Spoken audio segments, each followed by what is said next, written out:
Ito yung mga bata makabayan na nakatira doon sa bahay na walang dingding po makabayan. Iigib yan sila ng tubig doon sa ibaba. Yan ginagawa po nila. Ganun kasipag itong mga bata. Yung bahay po nila walang dingding.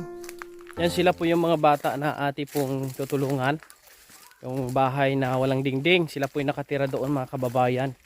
Kaya po ito ay dalhan natin ng pangdingding. At yung tatay na po nila ang gagawa.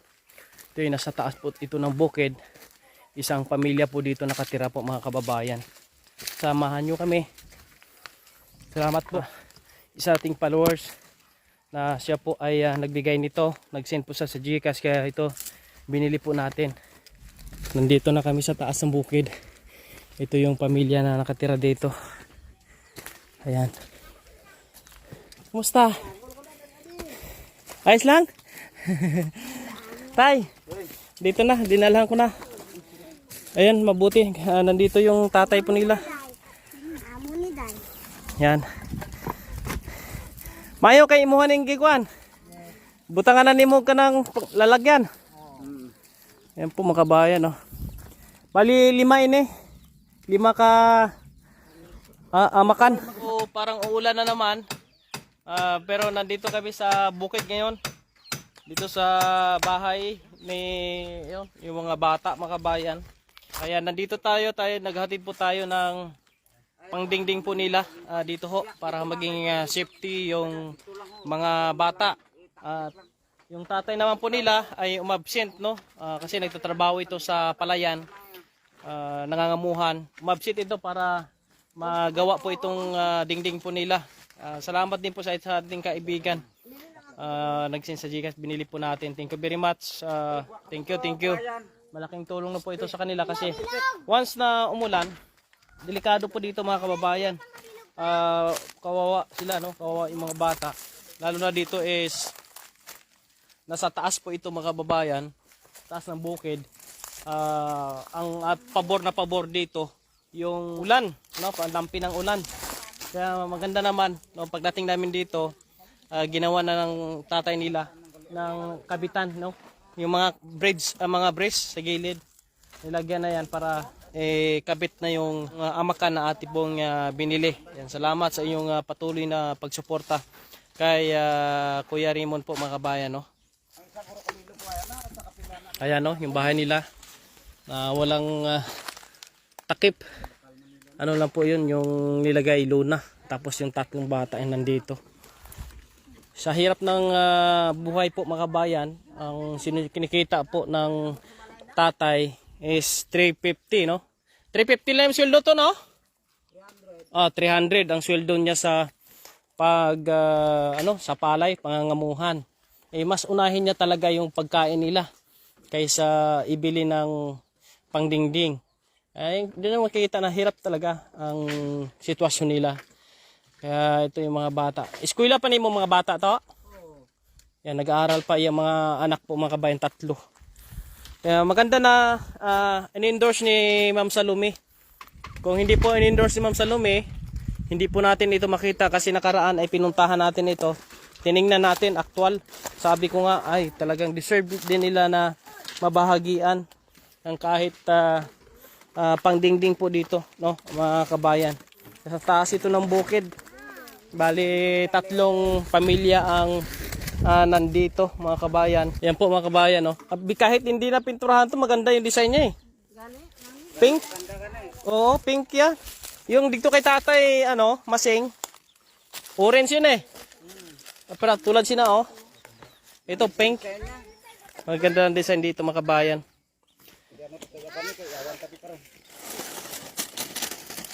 Yan.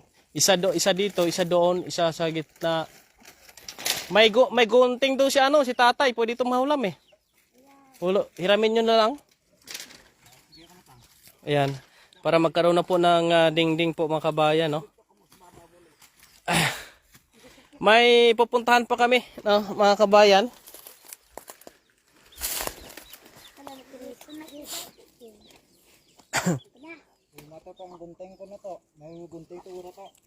O si tatay.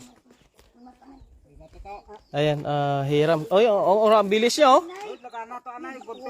Ato na, tumakbo na nga. Ang bilis, grabe, magbuhat ng no, yung galon. Nag-iigib sila dito mga kabayan, dito pa, sa baba. Tapos yung mga bata, pasampasan yung galon. Grabe. Ang sipag ng mga bata. Medyo mahirap din huminga dito kasi dito sa Ciudad de Sipalay, parang inabot din kami dito ng yung anong tawag nito? Yung sa bulkan kasi sumingaw, yung bulkan Kanlaon. Kaya halos dito sa Bisaya ay inabot po ng sulfur. Sulfur ba 'yon? Basta 'yon, yung makikita niyo po sa bundok, kala mo may nasusunog, usok, napalibutan ng usok. Yung pala ay galing pala sa bulkan 'yon, napanood ko sa balita. Minsan mahirap po huminga. Sakit sa dibdib. Budlay. Kaya ito, tay, may kagtuan pa kami. Mabalik-balik lang ko dito. Oo. Salamat, Jim. Oo, kung ano man ang pwedeng maano namin, mabalik-balik ko sa inyo dito ni tatay. Salamat, Gida. Oo, tapusin mo muna para di mabasa.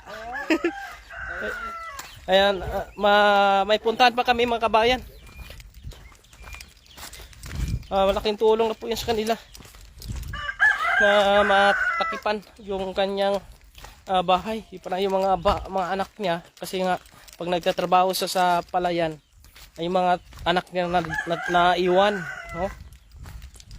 Nakita natin nakaraan, grabe, walang dingding. Mabuti ngayon ay nagkaroon ng pagkakataon na magkaroon sila ng dingding.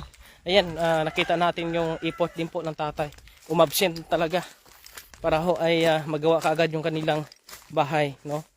Kaya salamat sa mga sumusuporta kay Raymond po, mga kabayan. Karoon ng inspirasyon din po sa iba. At ito nga po, bukas is my special day. Advance din po, happy birthday sa mga magbe-birthday bukas. Ayan, istoto. Naghiram ka na ng kunting. Ayan. Sige. Ayan po, no? Ayun yung, ikaw ang panganay to, no? Yan siya po ang panganay. Sipag yun. Lagi ko nakikita dito, no? Pasampasan yung galon, puno ng tubig. Kasi doon pa sila nag-iigib sa pinakababa. Kaya po si Raymond ngayon, nakikita nyo, nasa sa mga liblib na lugar, nasa sa mga sulok-sulok, nasa bukid, nasa bundok. Yan po ang ating binibigyan ng pansin ngayon, mga kabayan. Shout out po sa mga nandito. Yan. Ito na rin po yung ating isa sa mga tinulungan po natin, mga kabayan. Yan, ayos na sila. Andyan yung bahay nila. Oh. Diba? Tay, kamusta tay? Maagi lang ko. Ha? Ayan. Ano ka? Magtanim. Oo. Yung bahay nila. Maagi lang kami tay, kami puntahan pa kami tay. Oh, sige, salamat. Opo. Sila yun. Okay na po yung bahay po nila. Ang kailangan na po ni tatay dito yung malaking drum. Drum saka amakan. Amakan. Yung solar. Yan yung kailangan po nila tatay kasi okay na po sila dito. Safe na po sila. No, hindi na po sila mangangamba na merong merong mangyari sa kanila na kasi yung titirahan nila dati is nakapatong sa wato. Nangangamba si tatay doon na mahulog kapag humangin. Ayun, nasa patag na sila.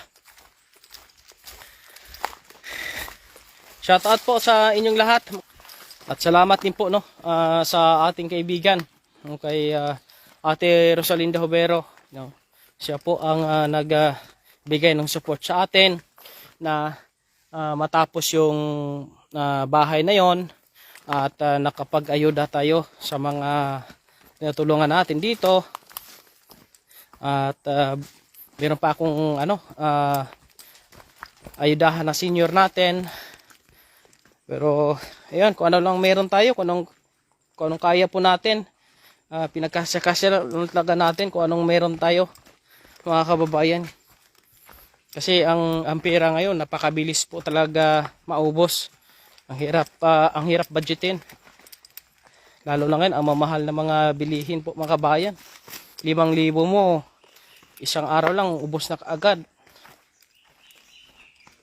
Mabilhan mo lang ng grocery at bigas.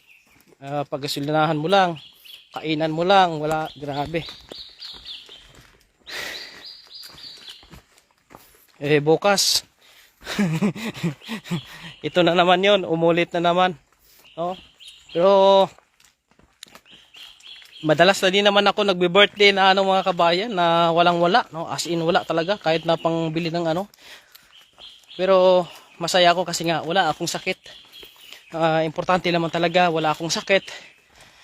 Pahinga muna tayo. Yeah. Importante mga kabayan, wala tayong sakit, yung sarili natin kayang kumilos, no? Kasi once na may sakit tayo, di tayo makagawa ng mission natin. Mas maganda na rin pala na hindi ka magbe-birthday, no? Kasi nga hindi ka tumatanda, no? 35 years old ako ngayon, bukas 36 na ako. Hindi ako magdidiwang para 35 pa rin ako. Para matagal po para matagal tayong tumanda. Kami nasa gubat kayo mabayan. Pahinga lang muna kami kasi nahingal ako kasi nga yung ng bulkan, no? Abot dito sa amin yung parang usok ng bulkan po mga kababayan. Marami din pong doon, nasalanta doon, no? Sa daming apektuhan doon.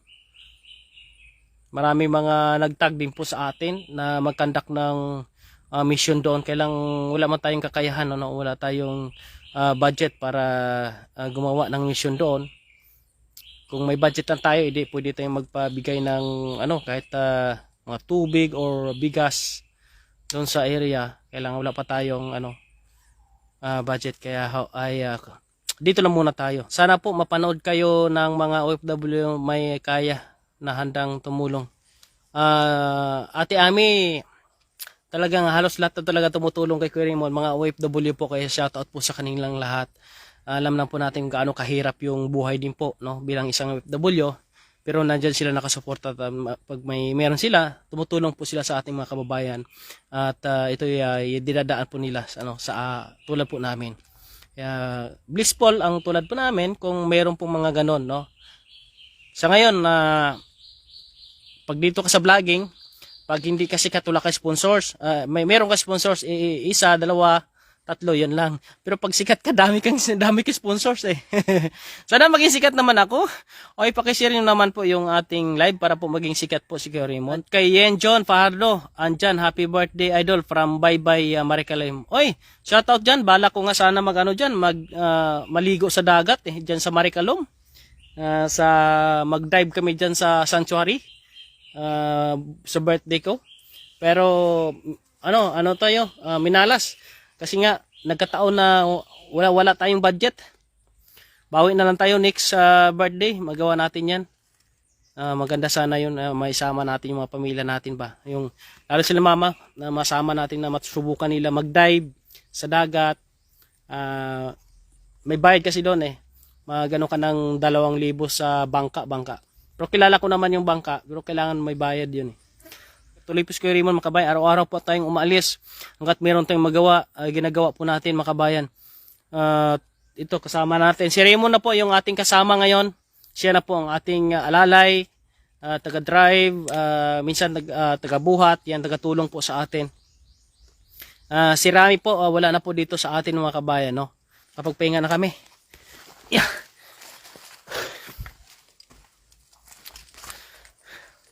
Sana maging sikat ka.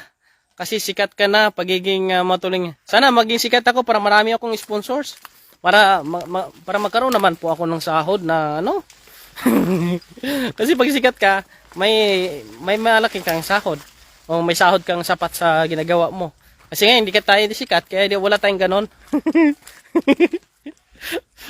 Ayan po, mga kabayan, hanggang dito lang po muna. Maraming salamat sa ating po mga OFW na walang sawang sumusuporta sa ating mission. Thank you very much. Talagang ang sitwasyon ni Kuya Raymond ngayon, simula ng January, as in pa lang tayo, no? Para akong nag-uumpisa sa simula. mga kabayan. Hirap ang ganitong mission. Pero masaya tayo sa ating ginagawa. Kasi nakakatulong po tayo eh. Di ba tayo nakakatulong na ng sapat na mula sa ating pong bulsa, pero sa pangitan po ng ating mission, may iba pong mga kababayan natin na makakatulong po. Kaya malaking tulong talaga sa mga kababayan natin. Thank you po, no. Hanggang dito na po muna. Uwi muna kami. Wala na tayong schedule, wala na tayong budget. Hanggang sa muli. Pahinga muna si Kuya Raymond po, mga kabayan.